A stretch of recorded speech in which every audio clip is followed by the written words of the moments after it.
Now to a troubling new details and potentially a new angle in all of this about the arrest of those two Texas men on terror-related charges. Federal officials say the men wanted to travel overseas to wage violent jihad. One of them even accused of wanting to join ISIS, the group we're talking about in Iraq right now. CNN's Ed Lavandera has much more on this from Dallas. Ed, what more are you learning? Good morning, Kate. Well, this is a disturbing story, the news of these arrests, but it highlights an even more disturbing trend as well. These two men, Americans arrested in Texas, have been charged with supporting terrorist groups in Syria and Somalia.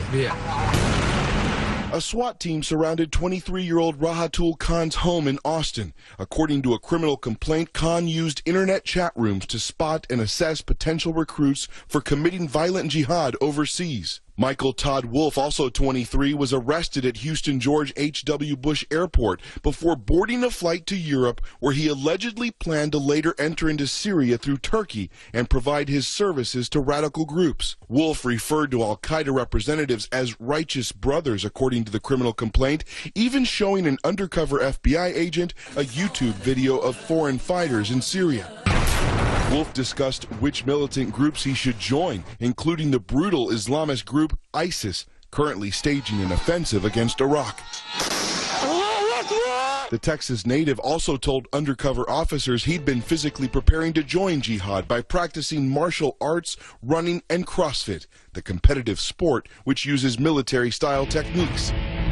This is something that's been going on for a while, and since even the early 2000s, people from America have gone over to terrorist camps overseas, but sites like YouTube can be used to recruit people, even in the United States, very easily, where before they were out of reach. Analysts believe as many as 100 American citizens have made the trek to fight in Syria. Last month, an American suicide bomber who grew up in Florida set off a massive truck bomb at a Syrian military checkpoint.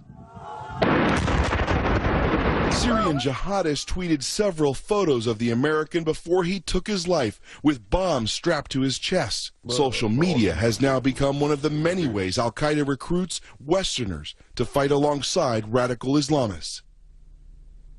Now, both men have been charged separately. They do not appear to have been working together. If convicted, they face up to 15 years in federal prison, and they'll be making their first court appearance Friday afternoon in Austin, Texas. Chris? Of course, Ed, if they were acting separately, it's even more troubling on some level. Thank you very much for the reporting. First, we